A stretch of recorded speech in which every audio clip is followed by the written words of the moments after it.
So a couple of weeks ago, MrBeast wrapped up his show for Amazon Prime, a reality competition show called Beast Games. I always find it interesting when YouTubers are able to break into the mainstream, whether it's YouTubers writing novels, or The Odd Ones Out had a cartoon on Netflix, and now Beast Games. Admittedly, in my experience, these have mostly been mid, and that's true for Beast Games as well. I haven't really been a huge fan of MrBeast, to be honest. I just think he kinda has content brain. Like, he's more concerned with things like numbers and analytics instead of the well-being of people involved in his videos. I'm not gonna lie, being left without power affected Alex way more than I thought it would. Like, I'm seriously shaking. You're that excited to see us? No, definitely. Wow.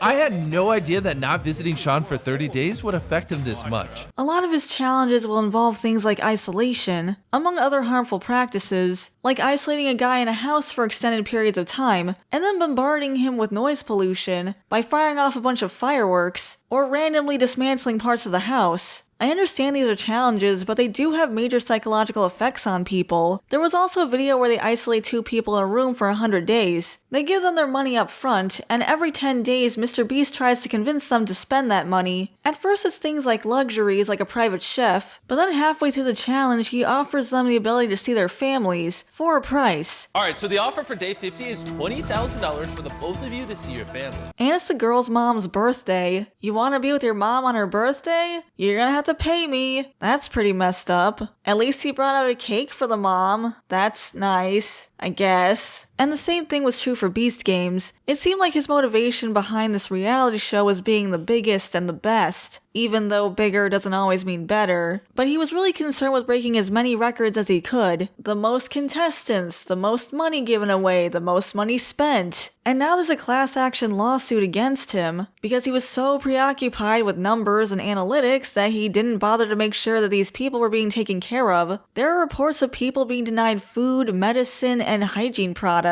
So there's probably a good reason why these records haven't been broken yet. It's just way too much to manage. On top of the fact that it's probably going to be hard to get a return on investment, which MrBeast admits, saying he lost over $10 million on Beast Games and that he's an idiot. And now he and Amazon are probably going to have to settle this lawsuit out of court. That's even more money wasted. If he bothered to do research or look into what makes a good reality show, this might not have happened. Because to be honest, this feels more like one of his regular YouTube videos just stretched out over hours and hours, rather than a traditional reality show. And if he hadn't gotten caught up in the numbers, maybe this could have been avoided. Both in him losing money and people getting hurt. Mostly the people getting hurt thing though. But I do think MrBeast is pretty out of touch. A lot of people have referred to this show as dystopian, and honestly I can see where they're coming from. He spends most of it lording cash over people, and honestly the challenges aren't very compelling. For the most part they're just self-sacrifice challenges, because he starts out with 2,000 contestants, which plays into that everything has to be the biggest and the most. So it's the most contestants of any reality show, even though there's a reason why they don't have that many contestants. It's impossible to get to know that many people or form any meaningful connections with them, making it really hard to get invested in anyone. You know, it's good to actually root for someone when watching these competition shows, but they end up eliminating half of the contestants before the show technically even starts. They had an episode 0 on MrBeast's YouTube channel, and by the end of it only 1,000 players remain. 1,000 players cut in one YouTube video, and they have to go to Amazon Prime to find the rest of the show. And most of the challenges are overwhelmingly self-eliminations, or just bribing people to leave, which isn't exactly that compelling or interesting, so the second half of the show is a lot more engaging. We actually get to know some people's names, emphasis on some. The vast majority of the time they're still referring to people as numbers. And there's very few actually interesting challenges, mostly because there are only a few challenges to begin with, like him hiring Navy SEALs to hunt down contestants. And then the rest of the show is practically just people we don't know crying. There's a lot of backstabbing going on too. I think one of the worst betrayals was this one contestant 566. It's kind of a long story, so bear with me. In one of the earlier episodes, they bribed 4 contestants with $1 million. The catch is if they take that money, then an entire group of people will be eliminated and get nothing. So there's all this pressure on them to have integrity and not take the cash. They don't, and they're all lauded as heroes. A few episodes later, MrBeast sets up this trolley problem challenge, where he picks one person to be the leader, and then that person singles out people that he doesn't like, who then had to choose between eliminating those contestants or a new car. After a few eliminations, one of the contestants that refused $1 million, number 380, basically started acting kind of awkward. He goes around asking everyone if they're going to be the leader. Basically, he's trying to figure out who he needs to suck up to. However, doing this gets on everybody's nerves, so they all turn against him, and the person who does become leader chooses to put him on the chopping block. He's given the choice to pick another competitor to take down with him in case he is eliminated, so in an attempt to save himself, he chooses one of the leader's friends, which makes people even more mad at him. He still gets eliminated despite his Hail Mary, and everyone calls him out for taking the girl down with him, saying it was a scummy thing to do and that he lacked integrity, including 566. To the 4 players on the chopping block,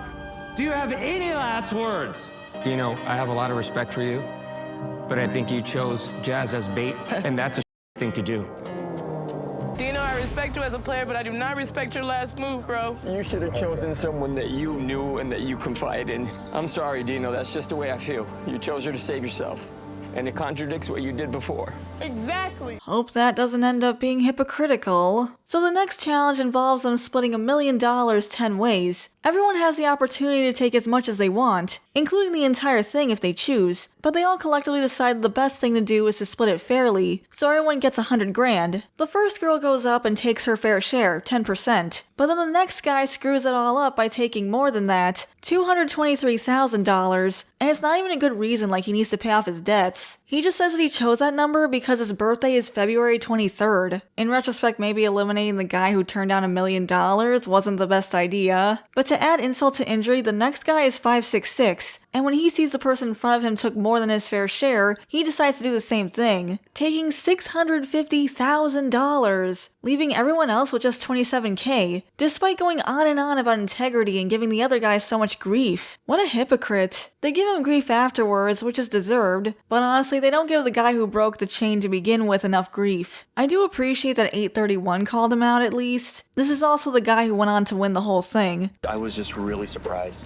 especially after what you said the night before to Dino. That was a thing to do. But watching 566 trying to rationalize it, and then trying to take other people down with him by exposing his alliance with other players, was just too much for me. I'm not really surprised someone put in that situation would take more than their fair share. It's the hypocrisy that bothers me. You know I'm not here to convince you, because you have to follow your gut at the end of the day. I'm not in this for material things. I'm 50 years old. I have a 3-year-old and a 6-year-old. You know that. I want time. Money's not going to buy me health, but I'm tired of trading my time for money. I took $650,000. I'm in debt, about $530,000 in debt. Okay, I need a fresh start just like everybody else here. Well, he wasn't saying that before. There were other aspects with the contestants that I had a problem with, but the main point is that I think this show overall was a mess. Honestly, I think there's a lot of lessons to be learned from this whole thing. Things like what not to do when running a reality competition show, and how to treat your contestants. However, I feel like the only person who needed to actually learn that lesson was MrBeast. You know, there was a reason these records hadn't been broken previously. Hopefully this was a sobering lesson for him. I do think it's interesting when YouTubers do things outside of YouTube, but I think him having the mindset of YouTube worked against him in this case. His priorities were in the wrong place, especially when it came to the contestants' well-being, and that came back to bite him, and in my opinion it was deserved. But those were my thoughts. What do you guys think of Beast Games? Let me know in the comments below. I'd love to hear from you. Thanks for watching, everyone. I really appreciate it. Before I go, I want to give a shout out to our members: Tyrant Carnivore, Shiny Orc Boy, Depth Charge Media, Samaru163, Gabby Hime, Verdant Range, JVR, Equestron, Norman Sweet Cream, Way Beyond Coincidence, Hunter Rose, 80s Nostalgia Guy, Felix Bam, Lucas Geist, J Draws, Meowsers, Sky, Philip, Isaac Martinez, Garcia XV Legend, Tobias Weller, Bandito Bane, Mac B909, Dakari the Professor, Todd McCaffrey, Omni Fair, General Bolivar, Cavalcoj, Strider Exile, Phil C, Killer Bomb, Owen Wildish, Slawa Saporagez, Entwined Boot 301, Griffin of Might, Frankie Camarillo, Datadyne Executive, Caleb Nelson, and Crimson Phantom. Thank you for the support. And if you want to become a member, you can hit the join button next to the subscribe button. We also have Buy Me Coffee if you want to support us that way. And if you enjoyed the video, leave a like and subscribe to the channel. And that part's free. Thanks again for watching, and I'll see you all next time. Bye for now.